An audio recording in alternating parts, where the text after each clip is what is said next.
Olá, a necessidade de mantermos de pé as florestas que ainda restam no mundo é incontestável. A floresta amazônica é a maior e a maior parte dela está em território brasileiro. Como aliar a proteção do bioma ao desenvolvimento econômico e social para as populações que vivem na região? Em meio a essa urgência de harmonização entre ser humano e natureza, surge a bioeconomia. E para explicar exatamente o que é esse modelo de desenvolvimento, eu converso com Vitor Salviati, representante da Fundação Amazônia Sustentável. Vitor, muito bem-vindo ao Agenda Econômica, obrigada pela sua presença. Obrigado, Antônia. Fico muito feliz de fazer parte aqui da Agenda Econômica, trazendo para vocês um pouco mais sobre bioeconomia na Amazônia. Eu queria exatamente que você começasse, Vitor, explicando o que é bioeconomia e o que a Fundação Amazônia Sustentável está fazendo nesse sentido, já que foi eleita aí a melhor ONG do Brasil em 2021, né, segundo o ranking do Prêmio Melhores ONGs. Então, eu queria que você começasse explicando exatamente o que é bioeconomia. É um termo que já vem sendo muito usado, mas acho que é importante a gente deixar claro o que é isso. Antônia, é muito pertinente a sua pergunta. A bioeconomia é um termo que vem sendo usado aqui na última década, desde os anos 2010. E nada mais é do que trabalhar com as cadeias produtivas da natureza. A Fundação Amazônia Sustentável, a gente implementa uma nova definição, uma definição mais sofisticada da bioeconomia, interagindo com a bioeconomia amazônica. O que isso quer dizer? É a gente trabalhar com as cadeias produtivas nativas do território aqui da Amazônia. Se você pegar o termo bioeconomia e dividi-lo, a pecuária é bioeconomia, a produção de cana é bioeconomia, só que a gente sabe que no território amazônico aqui, essas cadeias produtivas elas trazem muita devastação e têm muita pressão em cima da floresta. Então a Fundação Amazônia Sustentável, nesses últimos 14 anos de existência, a gente vem trabalhando com bioeconomia nativa, com açaí, com murumuru, com turismo, com cacau, com castanha, com os produtos e serviços da floresta amazônica. Então, eu queria exatamente começar dessa questão de mudança de modelo, né? A gente sabe que, como você citou, e era, né, o que a gente vê todo dia, esse modelo de desenvolvimento via agropecuária de extensão, né? Seja agricultura ou pecuária, mineração e mesmo a geração de energia hidráulica, que é o predominante no Brasil e na Amazônia, elas são muito, muito destrutivas mesmo, inclusive para as populações, não só para a floresta, mas para as populações. Como é que os povos tradicionais, então, podem realmente se beneficiar dessa nova forma de bioeconomia que você citou, que ela parece muito uma coisa extrativa, né? Uma coisa que não tem um nível de escala e de geração de riqueza, vamos falar abertamente, satisfatório para o desenvolvimento das populações. Como é que a gente muda esse padrão? Primeiro, 2 pontos super importantes que você trouxe na sua pergunta. O primeiro ponto, especificamente com as atividades agropecuárias. O Brasil é um dos maiores produtores, né, da agropecuária global e a gente pode e tem feito isso de uma maneira bastante tecnológica e com o menor impacto possível. A questão é que existem ainda alguns agropecuaristas que não entenderam que existe uma nova ordem de desenvolvimento, não só humano, mas ambiental e social, que prevê investimentos numa agricultura de baixo carbono. O segundo ponto é que, quando se fala aqui da Amazônia especificamente, você tem muitos povos indígenas, populações tradicionais, caboclos, quilombolas e ribeirinhos, que detêm o saber da floresta. E muitos me perguntam, assim como você o fez, dessa questão que a bioeconomia amazônica parece uma coisa de pequena escala, uma coisa extrativista, rudimentar, de baixa tecnologia. De fato, ela tem muito a crescer, mas se você pensar na cadeia do açaí, por exemplo, que tem aí pelo menos 40, 50 anos, e nos últimos 5 anos teve um envolvimento e um desenvolvimento bastante intenso, ela produz de riqueza mais de 2 bilhões de reais por ano. Isso faz com que essa cadeia tenha uma importância tal qual a cadeia da pecuária que tinha 30, 40 anos atrás, com os investimentos que os governos federal e estaduais têm feito. O que a gente precisa fazer agora, Antônio, é entender essa dicotomia de riqueza e prosperidade. por vezes, as cadeias que devastam mais, que têm mais pressão à floresta e os povos da floresta, elas trazem riqueza. Só que essa riqueza é mal distribuída. Então, a gente busca aqui na Fundação mecanismos para aumentar a prosperidade. Para você ter uma ideia, nesses 12 últimos anos que a gente vem trabalhando com 12 cadeias produtivas aqui na Amazônia, a gente conseguiu triplicar a renda média mensal de mais de 10 mil famílias, com açaí, com pirarucu, com óleos vegetais, e isso mantendo a floresta em pé. Então, você Então, consegue... você está gerando aí, nesse caso, riqueza e, ao mesmo tempo, prosperidade, ainda conservando. Parece quase um milagre, né? Se a gente pensar do ponto de vista econômico. Do ponto de vista econômico, ele não é um milagre, porque uma vez que eu faço a floresta valer mais em pé do que derrubada, por meio de mecanismos e incentivos financeiros e tecnologia, eu consigo produzir muito mais com menos pressão na floresta, seja o desmatamento ou o manejo florestal sustentável, para dar 2 exemplos. E quando eu envolvo de maneira efetiva esses povos da floresta, que têm a sabedoria do manejo, da pesca, da madeira, enfim, dos recursos naturais, eu ganho não só escala, mas eu também ganho aliados na conservação. E eu diminuo essa lacuna de ilegalidade na Amazônia, que hoje o maior problema na Amazônia, na minha visão, é a ilegalidade, que além dela ser muito rentável, infelizmente, ela destrói o maior patrimônio nacional. De que tipo de ilegalidade você está falando? Você podia ser mais específico? Posso. Por exemplo, a extração de madeira ilegal é uma talvez um dos maiores vetores do desmatamento hoje, que ele é mais de 90% do desmatamento na Amazônia hoje é ilegal. Isso faz com que haja grilagem, né, que é a apropriação indevida de terras públicas na Amazônia. E, de novo, a gente está perdendo o maior patrimônio brasileiro para essas pessoas que estão atuando de maneira ilegal. Você falou ainda da questão da agricultura. A gente sabe que a agricultura é muito forte no país, mas que hoje tem um problema grave, que é o uso excessivo de agrotóxicos, né? E aí envenena a água, envenena a terra, envenena os animais, envenena todo mundo, né? Inclusive esses animais humanos que às vezes se esquecem que também são animais, né? Então, a gente tem aí uma riqueza muito grande. Como é que dá para fazer cultivo na Amazônia e o que é que dá para aproveitar da natureza, por exemplo, na elaboração de insumos agrícolas, que hoje é um problema grave para o país? Sim. Antônia, a gente tem aqui no Brasil um arcabouço legal de políticas públicas extremamente moderno e que ele, no papel, faz o incentivo correto para a proteção da floresta. A questão é que a gente não consegue cumprir essas políticas públicas e nem fiscalizar, porque o território é muito grande. Nos últimos 5, 7 anos, houve uma queda muito acentuada dos orçamentos dos órgãos de gestão ambiental e fiscalização, faz com que essa ilegalidade aumentasse. Quando eu coloco um agente econômico legal, por exemplo, a bioeconomia, que eu acabei de mencionar, com atores regulados, com incentivos próprios, né, na direção da prosperidade, eu consigo mostrar para esses agentes que eles podem ganhar dinheiro, né, e podem manter a floresta em pé. A bioeconomia hoje, ela se limita a 3 ou 4 cadeias produtivas específicas, e a gente tem feito uma proposta junto com alguns governos aqui da Amazônia, especificamente do estado do Amazonas e do Pará, para tratar essa bioeconomia de alta complexidade. Então, trabalhar com nanotecnologia, trabalhar com biomimética, trabalhar com compostos orgânicos para a produção de remédios, de insumos para a indústria farmacêutica. Você falou aí de 5 cadeias, 5 a 6 cadeias. Você pode nominar essas cadeias e dizer como é que a gente pode ampliar? Quer dizer, e você pode dar um exemplo, além do açaí? Sim, o pirarucu eu acho que é um exemplo talvez até mais didático do que o açaí, porque ele tem uma demanda extremamente grande, principalmente no sul do Brasil, né, e fora do país, e ele tem uma demanda imensa aqui na região norte.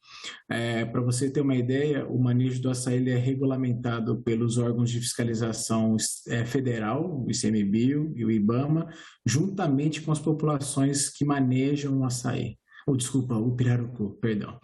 E esse manejo ele é feito sempre entre agosto e dezembro dos anos correntes. E o que a gente tem feito com eles? O preço durante a safra, o quilo, né, do filé chega a R$ 4, R$ 5. Quando a gente investe em tecnologia, que nem a gente está fazendo um projeto, desenhando um projeto para iniciarmos em setembro, que é um freezer de base solar. Então, em vez de ter diesel ou qualquer outra fonte de energia fóssil, eu vou fazer um diesel solar. Eu vou fazer com que esse pirarucu seja vendido a R$ 12 o quilo, ou seja, eu vou agregar 3 vezes o valor porque eu vou vender na entre safra. Essa é a parte da tecnologia a favor da bioeconomia. Além do pirarucu, desculpe, diga. Diga. Além do pirarucu e do açaí que eu mencionei que você pediu, a parte do turismo de base comunitária, não sei se você já teve a oportunidade de vir aqui a Manaus, no Rio Negro, Tapajós, Alter do Chão, todas essas localidades, para dizer essas 4 principais, elas têm potencial turístico muito grande e o brasileiro precisa ser incentivado a conhecer essas belezas naturais. E, por fim, os óleos vegetais, que são base da indústria cosmética e farmacêutica, eu vou citar 2, murumuru e andiroba, e as fibras, né? Aí cito novamente o açaí por conta da fibra, mas tem piaçava, outras fibras que entram nas cadeias produtivas das engenharias de materiais para fazer estofado de carros, de automóveis. Como é que está a questão, por exemplo, de financiamento disso? Que a gente sabe que a Zona Franca de Manaus todos os anos recebe milhões de reais do orçamento público federal e bom, isso é investido ali aí só na região especificamente de Manaus, em pouquíssimas indústrias. Vocês recebem alguma coisa essas ONGs que estão desenvolvendo esses trabalhos, vocês são não governamentais e os recursos são públicos, portanto governamentais, mas vocês são de alguma forma beneficiados com esses recursos? Sim, existe um mecanismo dentro da Zona Franca chamado CAPDA, que ele regulamenta e define diretrizes específicas para uso de recursos de pesquisa e desenvolvimento, P&D. As empresas do Polo de Manaus, elas têm que dedicar parte do seu lucro para esse desenvolvimento ou a interiorização do desenvolvimento da Amazônia, não só de Manaus, mas pegando outros estados também da Amazônia Ocidental. Nesse fato, Antônio, o exemplo que eu dei para você desse projeto que iniciaremos em setembro é com uma empresa do Polo de Manaus que vai abdicar de parte dos seus lucros para investir nesse freezer fotovoltaico. É um projeto pequeno de R$ 1.100.000 que vai desenvolver um protótipo e a partir desse protótipo a gente vai sim buscar recursos maiores para disseminar essa tecnologia criada. Eu queria que você falasse um pouquinho da questão que eu cheguei a citar lá atrás, de bioinsumos, né? Se a gente pensar aqui em agricultura, e que tipo de modelo de agricultura é viável para a Amazônia, que não a agricultura extensiva de soja e cana que vem sendo tentada aí nos últimos tempos? De fato, qualquer tipo de agricultura que envolva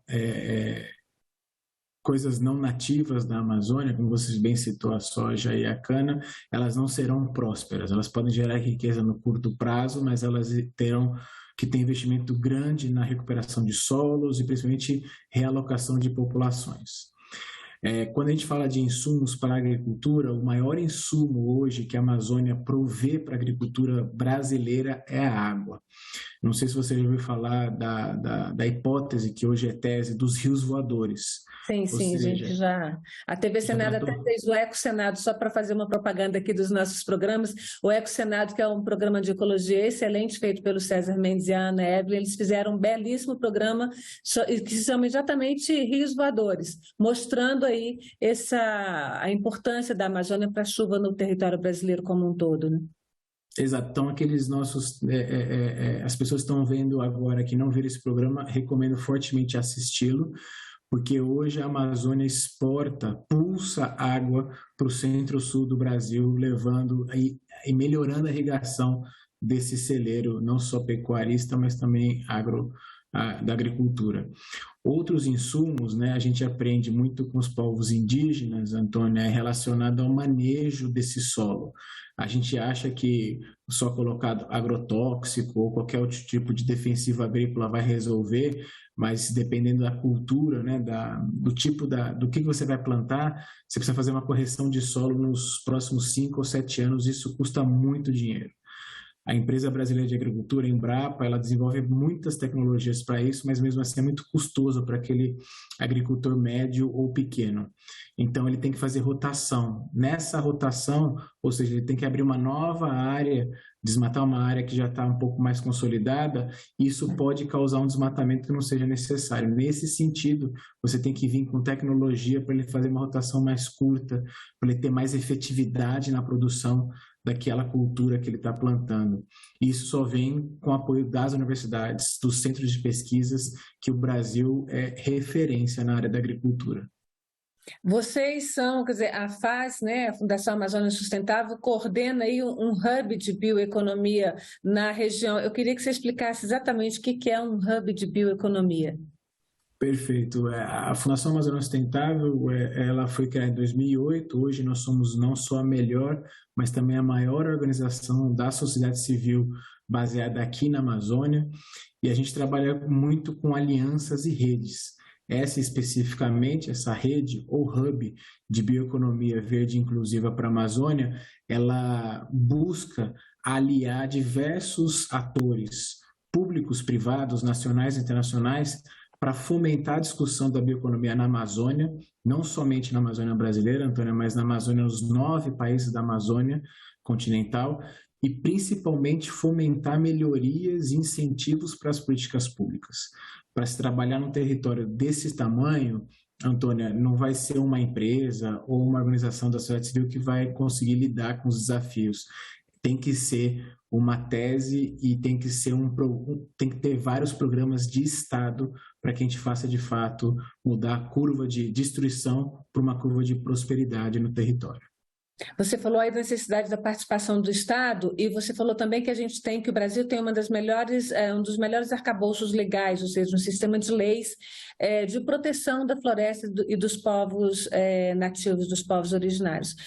O que falta exatamente para que isso seja colocado em prática e que esse tipo de desenvolvimento, que realmente hoje já é visto no mundo inteiro como o futuro, para que ele seja implantado na Amazônia? Vocês têm que tipo de resistência vocês encontram para essa nova economia na Amazônia? Para você ter uma ideia, Antônia, organizações como a FAS, a gente faz projetos uma magnitude mais limitada, né? A Fundação trabalha com um pouco mais de 10 milhões de hectares, 40 mil pessoas, 10 mil famílias. Então, é uma amostragem boa, mas não é muito grande se pensar no território da Amazônia como um todo. Vejo que os governos federal e estaduais da Amazônia eles deveriam olhar para essas soluções, essas melhores práticas desenvolvidas por diversas organizações e ampliá-las, fazer vezes 1000. Então, se a gente hoje tem soluções para venda de pirarucu entre safra, catalisando ou agregando 3 vezes mais o valor para que aquela população, aquela família tenha mais dinheiro fazendo uma atividade sustentável, a gente sabe que tem pirarucu na Amazônia como um todo. Então, o governo do Acre tem que fazer também, o governo do Amapá, o governo do Amazonas tem que incentivar isso e, obviamente, o governo federal dando instrumentos junto ao PRONAF, junto a outras políticas públicas. E, como eu mencionei anteriormente, infelizmente, nos últimos 5 ou 7 anos, o orçamento das organizações, dos órgãos de gestão ambiental e fiscalização, sendo dos estados ou do governo federal, tem diminuído bastante. Isso enfraquece a atividade dessas pessoas em campo e a gente perde presença do Estado no campo, que dá uma sensação de ilegalidade muito grande. O que essa técnica desenvolvida na Amazônia, esse conhecimento dessa técnica nativa, por exemplo, que você falou de gestão agrícola, né? De gestão que não seja só a rotatividade, que não seja a plantação intensiva, pode contribuir, por exemplo, para a agricultura no restante do país, né? Pode não ficar sendo uma coisa específica da Amazônia. Na prática, a gente tem que entender quais são os modelos e replicá-los de acordo com as circunstâncias do território. Então, a agricultura que se tem aqui no Amazonas, por exemplo, ela não pode ser copiada e colada igualmente no sul do Pará, por conta de diversos aspectos bióticos e abióticos. Mas eu acho que o modelo de governança é um modelo super interessante, ou seja, nós da Fundação, a gente apoia e incentiva associações e cooperativas formais de comunitários e de povos indígenas, para que eles façam, junto com os órgãos de Estado, a gestão do território. Então, isso pode ser replicado no Cerrado, isso pode e é replicado, por exemplo, aí no sul do Brasil, nos comitês de bacia hidrográficas, onde a população que tem os atores locais, que tem maior significância no território, eles fazem a cogestão, entre aspas, daquele ativo, daquele recurso natural, junto com o Estado, que é de fato o detentor e o responsável pela gestão daquele bem público. Você falou, no começo, você fez questão de diferenciar os conceitos de riqueza e o conceito de prosperidade. Mas dá para a gente pensar nessa bioeconomia como uma forma de economia que tira as pessoas da pobreza, pelo menos a gente pensando aí em pobreza material? Sim, como eu falei para você, em 12 anos a gente conseguiu, a Fundação e diversos parceiros, a gente conseguiu triplicar a renda média mensal dessas populações, trazendo e levando riqueza. Quando eu diferenciei riqueza de prosperidade, é porque existem atividades econômicas, por vezes ilegais, que dão dinheiro para essas pessoas, para esses agentes econômicos. Só que esse dinheiro, como a gente fala, vem caro. A pessoa não consegue dormir, ele não quer que o filho ou a filha sigam a profissão dessa pessoa, ele vai ter que gastar com segurança, enfim, tem várias externalidades e faz com que esse dinheiro não valha muito a pena do ponto de vista macro.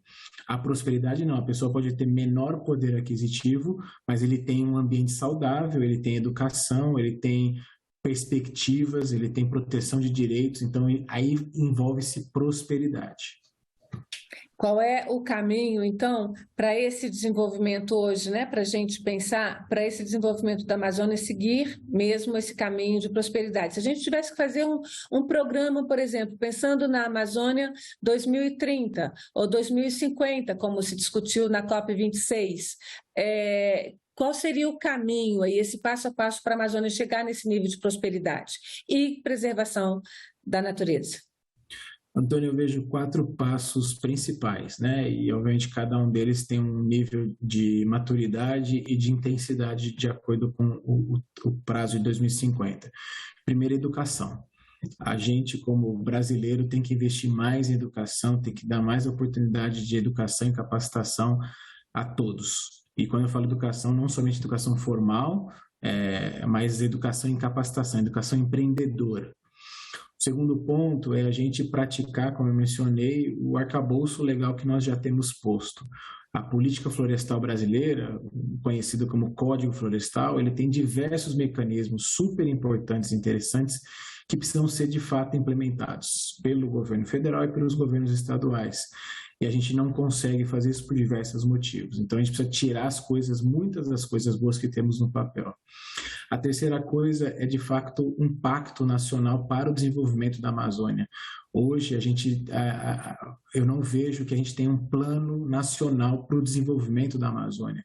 Qual que é o plano do Brasil para a bioeconomia da Amazônia? Qual que é o plano do Brasil para combater a violência na Amazônia? Então, é a comunhão de todos nós, né, brasileiros, para defender e proteger o maior patrimônio que nós temos hoje. E por fim, a Amazônia como geradora de riqueza. A Amazônia hoje é o maior sumidouro de carbono, ou seja, estoca carbono no mundo. Isso tem um valor para o mundo. A Amazônia, como eu mencionei anteriormente, ela pulsa água para a agricultura, isso tem um valor. A Amazônia tem muitas riquezas naturais do ponto de vista farmacológico e cosmético, isso tem um valor. Então a gente precisa dar ciência para valorar, criar métricas e botar isso, obviamente, quem usa, né, quem utiliza, tem que manter. Manutenção requer recursos financeiros para a manutenção daquele ativo, como qualquer outra coisa na economia capitalista que temos hoje. E vocês têm hoje condição de fazer tudo isso, de colocar em prática esse plano aí de 4 passos? Não, nós sozinhos não, Antônia, mesmo porque a gente precisa, como a gente tem feito parcerias com diversas organizações nacionais e internacionais, municipais, estaduais, o governo federal é super importante, porque não é um desafio que vai ser um CNPJ, uma organização que vai tomar, porque são muitos desafios. A gente trabalha na Fundação com os 17 Objetivos do Desenvolvimento Sustentável. Então, quando a gente olha para o território, a gente vai olhar para o território se ele tem acesso à água potável, se ele tem proteção de direitos a favor da criança e do adolescente, se as mulheres estão empoderadas, não estão sendo violentadas de maneira patrimonial, sexual, física, e eu olho também para a bioeconomia, para a mudança do clima. Então, é um nível de especialidades e de diversidades que eu tenho certeza, precisamos de todos e todas para essa batalha. Vitor, muito obrigada pela sua presença aqui na Agenda Econômica para falar com a gente um pouco desse tema que pode ser realmente, né, o futuro da economia do Brasil, não só da Amazônia, né? Sim, obrigado a você, Antônia, obrigado a todas e todos. E, de fato, a economia do século XXI para o Brasil é investir na Amazônia e viver com a Amazônia viva.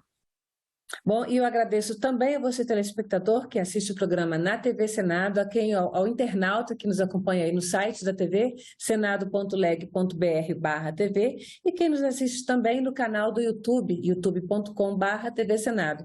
Aproveito e peço para você se inscrever no canal da TV Senado e acionar o sininho de que vai lhe indicar aí os novos programas, que tem muita coisa legal para você conhecer. Até a próxima agenda.